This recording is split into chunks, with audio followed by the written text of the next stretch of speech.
Intervenciones norteamericanas. Tras los procesos independentistas, diversos países europeos intentaron de manera infructuosa establecer un dominio político en América Latina. El estadounidense James Monroe declaró que cualquier intervención extracontinental sería vista por los Estados Unidos como una intromisión en sus propios asuntos. El intervencionismo a finales del siglo XIX. Hacia finales del siglo XIX, cuando los Estados Unidos ya habían consolidado su inmunidad interna y poderío económico, enfocaron sus intereses en las colonias de España que todavía mantenían en América, tales como la isla de Cuba y la isla de Puerto Rico. Desde 1901 a 1908, Theodore Roosevelt anunció la denominada política del Gran Garrote, basada en la idea de intervenir allí donde fuera necesario para poder asegurar los intereses estadounidenses. Influencia de los Estados Unidos. Luego de su independencia, el actual territorio panameño quedó integrado en la llamada Gran Colombia, al cual quedó unido pese a la separación de Ecuador y Venezuela en 1830. Intervención a Cuba. Para Cuba, los inicios del siglo XX suponen el paso de una situación colonial de una independencia irreal. En 1898 los Estados Unidos derrotaron a España en la guerra hispano-norteamericana y los norteamericanos justificaron la intervención a Cuba para garantizar la paz de sus intereses en el país. En Cuba se instaló un gobierno militar y los americanos se dieron la responsabilidad de controlar el manejo de un futuro gobierno cubano. La fórmula jurídica que explicó la nueva situación cubana fue la llamada Enmienda Platt. Que establecía lo siguiente. Establecía la limitación de la soberanía de Cuba y que los Estados Unidos tenían el derecho de intervenir en cualquier momento para preservar la independencia de Cuba. La resistencia al intervencionismo.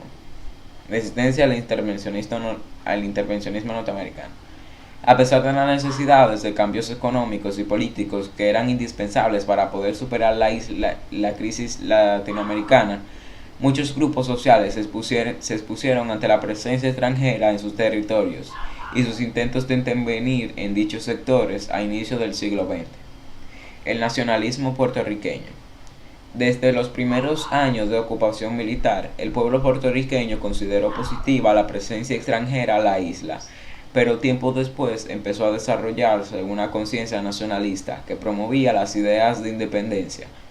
Algunos líderes que crearon partidos políticos durante la ley Foraker se destacaron en la lucha para lograr una independencia de Puerto Rico. Sobresalieron José de Diego, fundador del Partido de Unión, y Pedro Alicibú Campos, quien a partir de 1930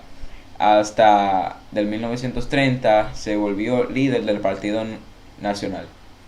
Los nacionalistas sustentaron sus ideas niveladoras en diferentes estados de Estados Unidos y Puerto Rico, de raíces hispánicas y creencias católicas.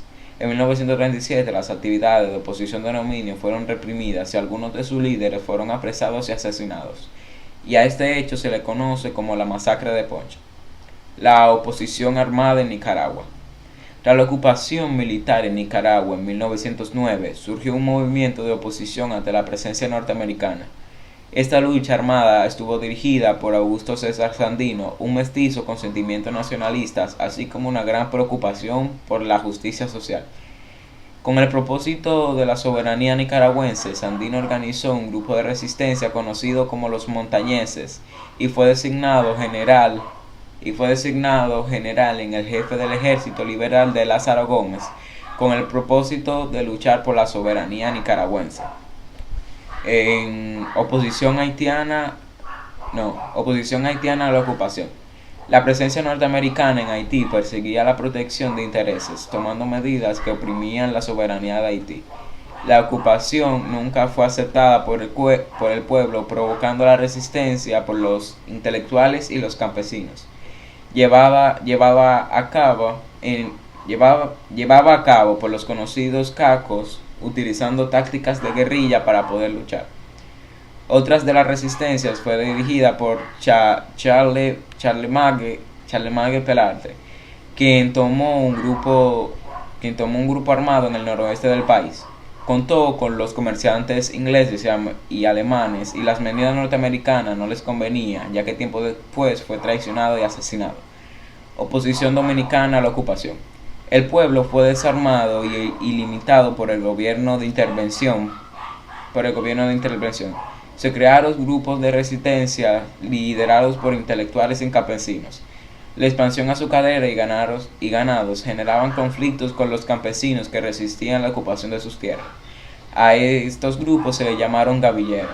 Estaban ubicados mayormente al este, a cargo por Vicente Evangelista Salistiano, Gochea, Martín Peguero y Ramón Natera, entre otros.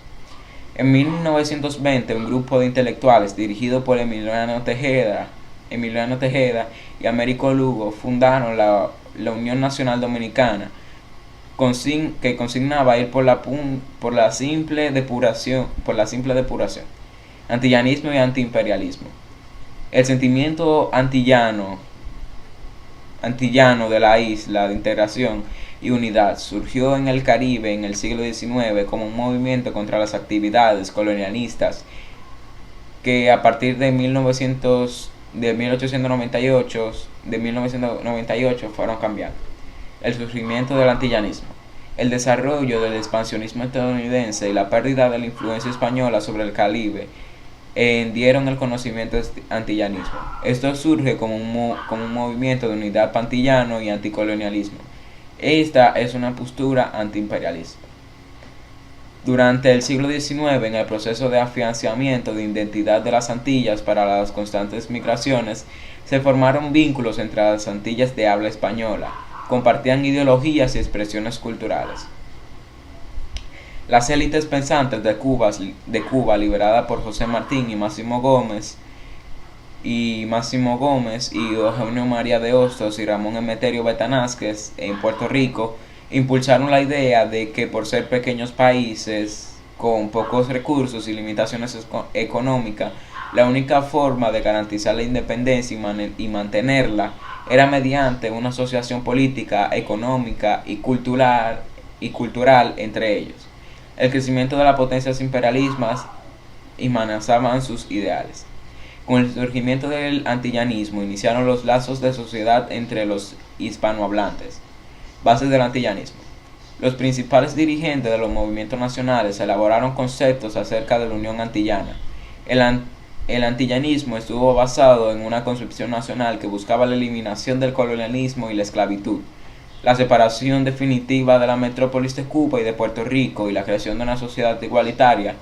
Lograron la unidad de las Antillas. Los antillanos fueron partidarios de la abolición esclava y la disminución cultural alguna. Además, eran administradores de las instituciones republicanas de Estados Unidos, aunque reconocían que su desarrollo como potencia y sus deseos de expansión ahogarían sus deseos antillanos. El panamericanismo. Durante el siglo XX, por la identificación y desarrollo de actividades políticas bien definidas en países hispanoamericanos, tales como México, Chile, Brasil, Argentina, Venezuela, se asociaron con el interés de integrar esfuerzos políticos y con él se asociaron con el interés de integrar esfuerzos políticos y económicos comunes, dando lugar a múltiples conferencias internacionales intentando establecer políticas nacionales de acuerdo común. A esto se llamó panamericanismo.